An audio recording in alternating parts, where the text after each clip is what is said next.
Coucou mes petits élèves, mes grands élèves, j'espère que vous allez bien. Je vous remercie déjà pour les vidéos de Zumba, c'est vraiment super chouette. Ici on n'est que le premier dimanche des vacances, mais comme je sais qu'il y en a qui avalent la matière à vue d'œil, je préfère prendre un petit peu d'avance pendant les congés. Voilà. Sachez en tout cas que vous me faites beaucoup rire avec vos chorés et je pense que le rire est un bon remède euh, contre le Covid-19 et de toute façon contre toutes les maladies.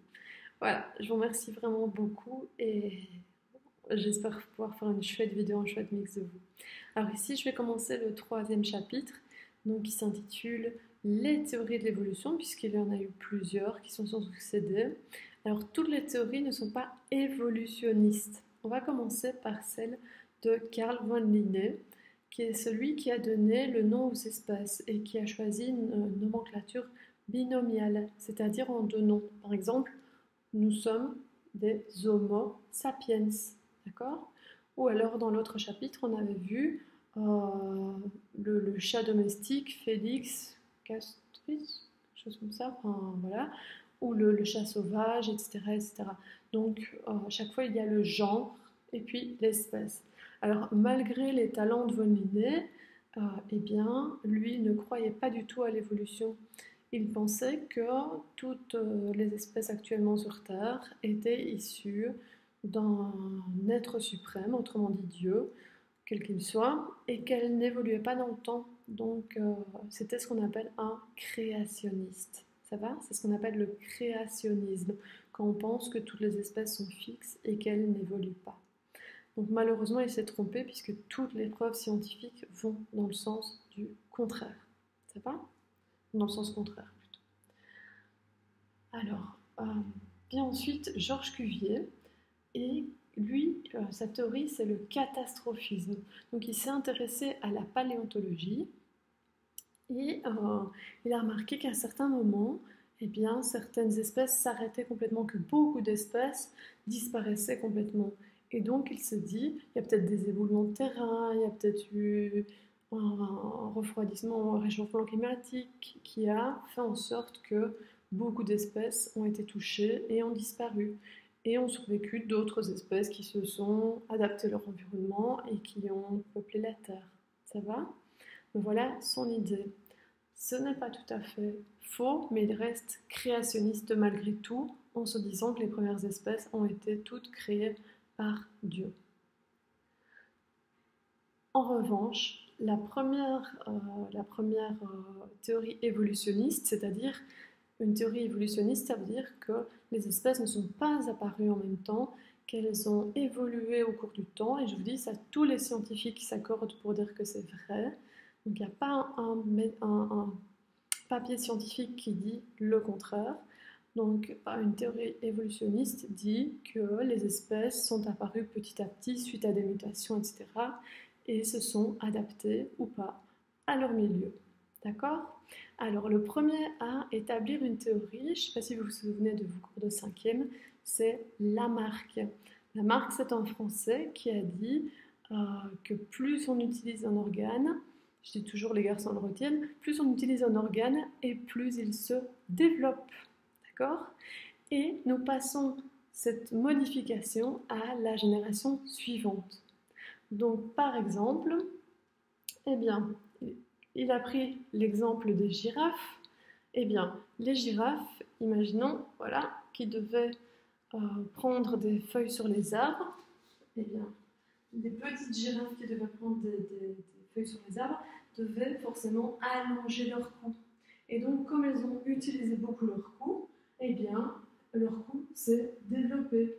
Et de génération en génération, eh bien, héréditer des caractères acquis, ça c'est important à retenir, ça veut dire qu'ils donnent, donc les girafes donnent aux générations, à leur génération suivante ce nouvel aspect, donc avec un cou plus long, et que cette girafe-ci va devoir allonger son cou également, et va pouvoir le passer à la génération suivante, qui elle aussi devra allonger son cou pour attraper des branches qui sont plus élevées.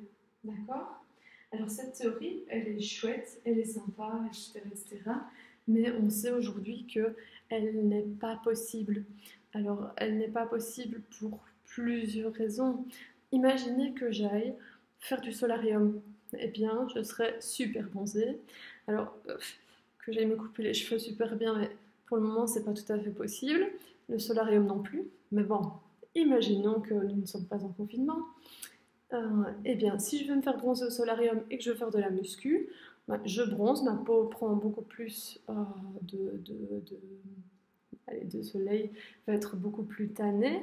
Eh bien, c'est pas parce que ma peau est plus tannée que je vais transmettre ce caractère à mon enfant éventuel.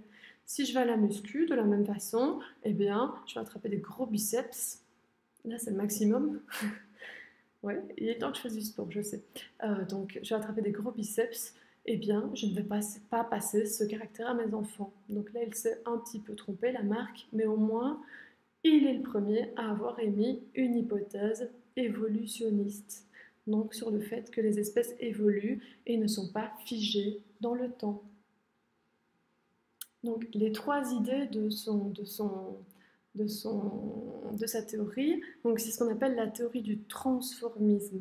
Donc, il y a un principe de transformation, donc plus on utilise un organe, plus il se développe. Ensuite, usage et non-usage, ça je vous en ai parlé. Et donc ça se passe de façon graduelle. Donc le cou de la girafe s'est allongé graduellement. Et enfin, principe des caractères héréditaires acquis. Donc ils passent leur nouveau caractère à la descendance et c'est là que ça pose problème aux scientifiques. Donc autrement dit, hein, si on l'écoute, il y a auto-adaptation active des organismes face à une force interne et donc chacun s'adapte à son milieu. Donc c'est très chouette, très attirant comme théorie, mais c'est pas la réalité. Vient ensuite Charles Darwin. Alors Charles Darwin, eh bien, il a fait le tour du monde sur un vaisseau, sur un bateau qui s'appelait le HMS Beagles. Donc lui, il était naturaliste, biologiste, etc. Et en fait, il s'est intéressé un petit peu aux espèces qu'il a rencontrées partout dans le monde. Et particulièrement aux Galapagos, aux îles Galapagos. Donc il s'est arrêté aux îles Galapagos et il a emporté des tortues des Galapagos dans le fameux navire. Alors malheureusement, ces tortues n'ont pas survécu, donc ils ont dû jeter ces tortues à la mer. Mais en revanche, il avait aussi pris des pinsons des différentes îles des Galapagos. Donc les pinsons, ce sont les petits oiseaux. Ça va. Et alors, ces pinsons, il les a conservés, il les a empaillés, etc., etc., et il a essayé de les étudier. Ce qui l'a beaucoup surpris, c'est particulièrement le bec de ces pinsons. Il a remarqué que sur les différentes îles, eh bien, les ressources de nourriture correspondaient finalement au bec des oiseaux. Donc, par exemple, sur une île où il fallait casser des grosses graines, où la ressource principale c'est des grosses graines, eh bien, il retrouvait des oiseaux avec un gros bec. Et puis, par exemple, sur une autre île où la ressource alimentaire était du nectar, donc il faut aller chercher dans les fleurs, et bien le bec était allongé. Désolée, j'ai écrit au tableau avec mes nouveaux bics. Il fallait donc un bec plutôt comment est-ce que je pourrais dire? Je crois que vous m'avez comprise, mais plutôt voilà. Bon, on verra ça pour la suite. Donc, il s'est posé la question de se dire, mais tiens, comment ça se fait que chaque espèce est aussi bien adaptée à son milieu? Et il s'est dit, ben, c'est pas possible que ce soit... Bon, c'est les aléas du direct, l'alarme s'est mise en route, c'est pas grave, on continue. Donc, il s'est dit que toutes les espèces venaient d'un tronc commun et que l'évolution était buissonnante, que chaque espèce était adaptée à son milieu. Okay. Alors, pour mieux comprendre ça, donc, voilà, je vous montre l'image. Je vous montre l'image de la girafe d'abord. C'est un exemple célèbre que Darwin n'a jamais étudié, mais c'est juste pour comparer à la théorie de la sélection naturelle. C'est juste pour comparer à la théorie de Lamarck. Excusez-moi, j'étais prise par la sirène qui sonnait. Bref, donc c'est juste pour comparer avec Lamarck. Alors selon lui, selon Darwin, eh bien, les girafes n'utilisent pas leur cou pour qu'ils grandissent, donc c'est pas un but en soi, mais il dit, ça c'est à bien retenir, que dans une population de girafes, il y a des plus grandes, il y a des plus petites. D'accord? Alors, s'il y a des plus grandes et des plus petites, eh bien, s'il manque de nourriture, seules les plus grandes arrivent à attraper les feuilles. Et les plus petites, eh bien, elles meurent. Donc les plus grandes, alors on ne parlait pas d'ADN à ce moment-là, hein, mais il disait simplement elles transmettent leur caractère à la génération suivante, et donc leur grande taille, on va dire ça comme ça, et donc, eh bien, on a des girafes qui sont de plus en plus grandes. Et les girafes qui sont trop petites pour attraper les feuilles, eh bien, à chaque fois, elles meurent. Donc on se retrouve avec des girafes au long cou. Donc finalement, c'est une évolution qui est graduelle, d'accord? Graduelle et qui est buissonnante. Donc en gros, sa théorie, ça s'appelle la théorie de la sélection naturelle. Autrement dit, les individus les plus aptes à survivre dans un milieu donné sont conservés, tandis que les moins aptes sont éliminés. Et Darwin, il n'a pas tort, il est toujours je veux dire, maintenu par la communauté scientifique, mais maintenant qu'on connaît l'ADN, eh bien, on soutient cette théorie en y rajoutant la sauce ADN, mitose, méiose, chromosomes, etc., etc. Donc lui, il base sa théorie, oui, sur l'unité et la diversité du vivant. Donc il se dit, c'est pas possible, on a tous un ancêtre commun. Donc je vous disais, en regardant les pinsons, par exemple, il a vu qu'il y avait un ancêtre commun, mais chacun se différenciait en fonction des ressources naturelles dont il avait besoin, ou qui étaient disponibles en tout cas pour chaque espèce sur chaque île.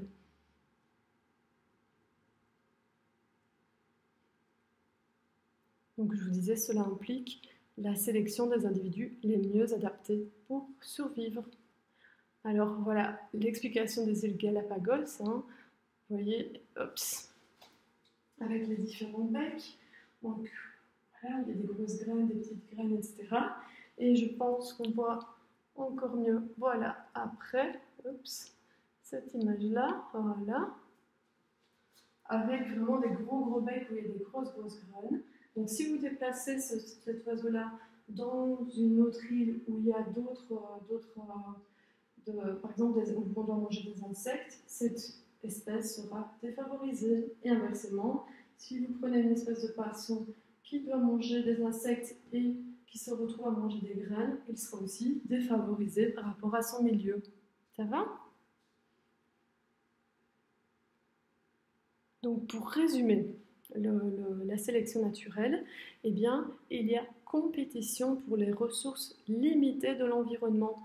Et donc les plus adaptés survivent alors que les autres, eh bien, disparaissent. Donc, tout ça a été basé sur vraiment des observations scientifiques rigoureuses qu'il a effectuées et les études scientifiques nous le prouvent jour après jour. Je vous ai dit en y rajoutant la sauce ADN et le reste qu'on ne connaissait pas, qu'ils ne connaissaient pas à l'époque. Alors, troisième théorie, c'est le néo-darwinisme. Autrement dit, comme je viens de vous le dire, c'est Darwin plus la découverte de la génétique. Ok ? Donc on est toujours complètement d'accord avec ce que Darwin a dit, mais on y rajoute les éléments que l'on connaît à l'heure actuelle et que Darwin ne connaissait malheureusement pas. Donc c'est ce qu'on appelle le néo-darwinisme ou la théorie synthétique de l'évolution. Alors selon cette théorie, eh bien, donc on se base sur la théorie de Darwin, mais comme je vous le disais, on y rajoute la sauce génétique. Alors à quoi serait dû le fait qu'il y ait des grands et des petits, par exemple, dans une population? Eh bien, il se dit que c'est dû à des mutations. Donc, vous savez maintenant que certaines mutations peuvent donner de nouveaux caractères, l'apparition d'un crâne, l'apparition d'une paire d'ailes, etc., etc. Si ce caractère nouveau est favorable, eh bien, l'espèce va probablement poursuivre à avoir ce caractère. D'accord ? Si en revanche c'est défavorable, imaginez un chien qui naît avec 2 pattes ou un renard qui naît avec 2 pattes, mais il a peu de chances de survivre dans la nature. Alors si on y regarde vraiment de plus près, eh bien, ce qui s'est passé visiblement au cours de l'évolution, c'est qu'il y a eu beaucoup de remaniement du génome. Alors, donc ça c'est la théorie néo-darwiniste, d'accord ? Théorie synthétique de l'évolution. Imaginons ici qu'on ait un gène ancestral, d'accord ?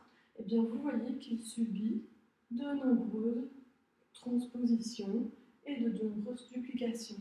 Donc, au lieu de le retrouver en simple exemplaire, on le retrouve donc, toujours sur le même chromosome A, mais on le retrouve aussi sur un autre chromosome B.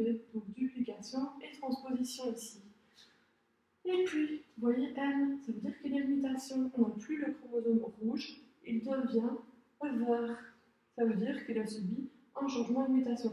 Ici aussi, il n'est plus rouge, il est orange. Donc, le caractère ancestral, le gène ancestral, n'existe plus chez cette espèce.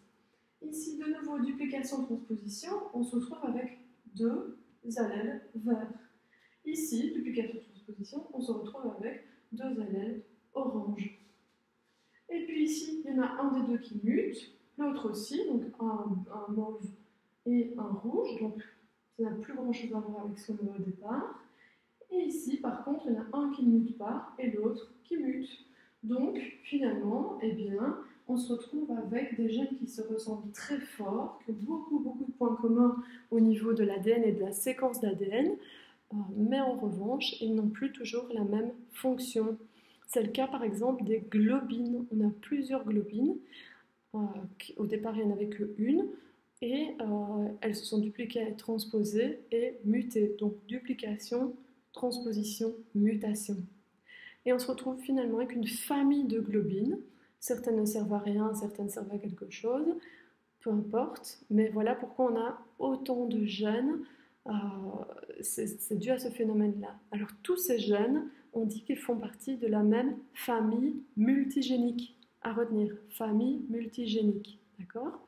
Même si ils attrapent d'autres fonctions, on parle toujours de famille multigénique. En fait, ce sont des molécules qui sont, enfin des allèles qui sont homologues puisqu'ils viennent d'un même ancêtre commun. Ça va ? Alors, juste pour dire, hein, les mutations sont un phénomène rare. Donc là, quand je vous montre l'image, ça a l'air d'aller très vite, mais en réalité, ça prend des milliers, voire des millions d'années. Donc, on regarde ça, il faut regarder ça d'un peu plus loin.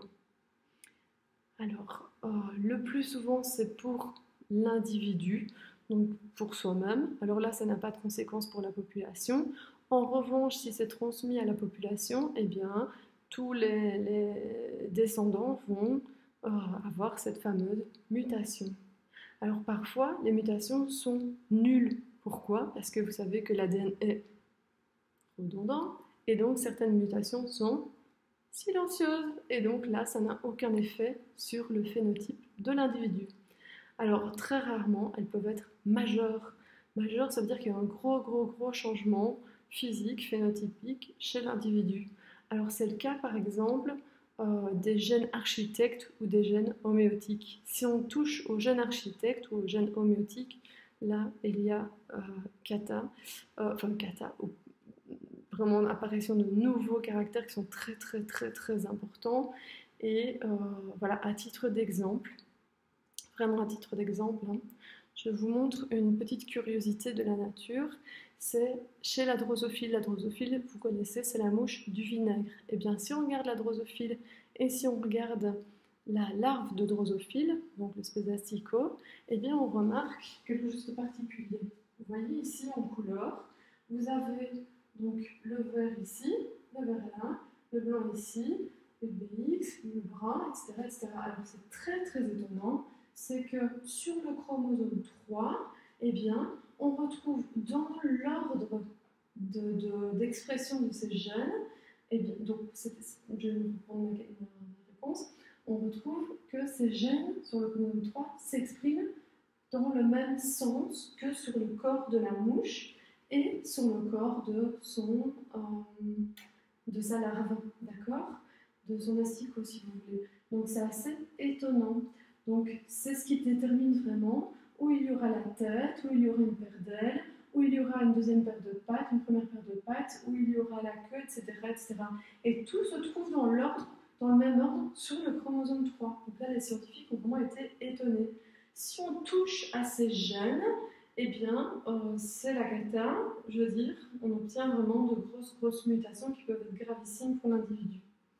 Alors, il faut savoir que ABDB, par exemple, est exprimé ici et que le gène suivant empêche son expression.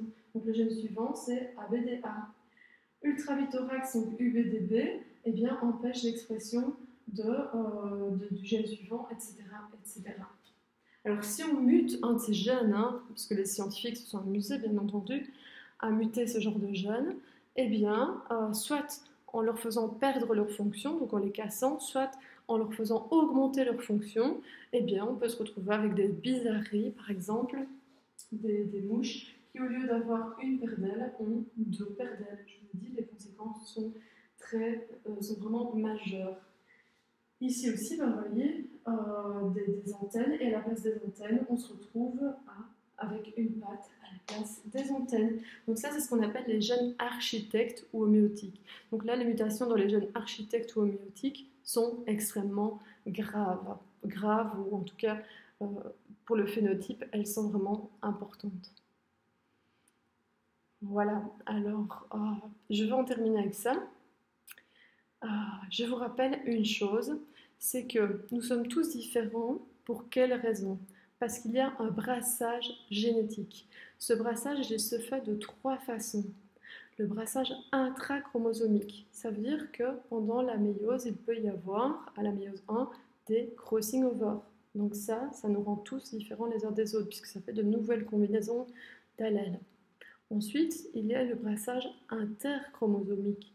Ça veut dire aussi que, pas aussi, mais ça veut dire que les chromosomes du papa et de la maman se séparent indépendamment l'un de l'autre lors de la méiose.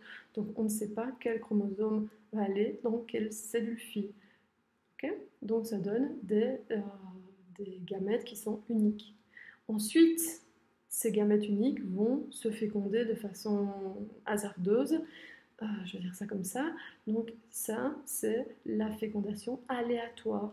Donc parmi les spermatozoïdes d'un homme ou les ovules d'une femme, eh bien, il va y avoir beaucoup de différences et nous sommes le résultat d'une combinaison qui est vraiment unique. Voilà pourquoi donc on a ce qu'on appelle un gros brassage génétique. Voilà.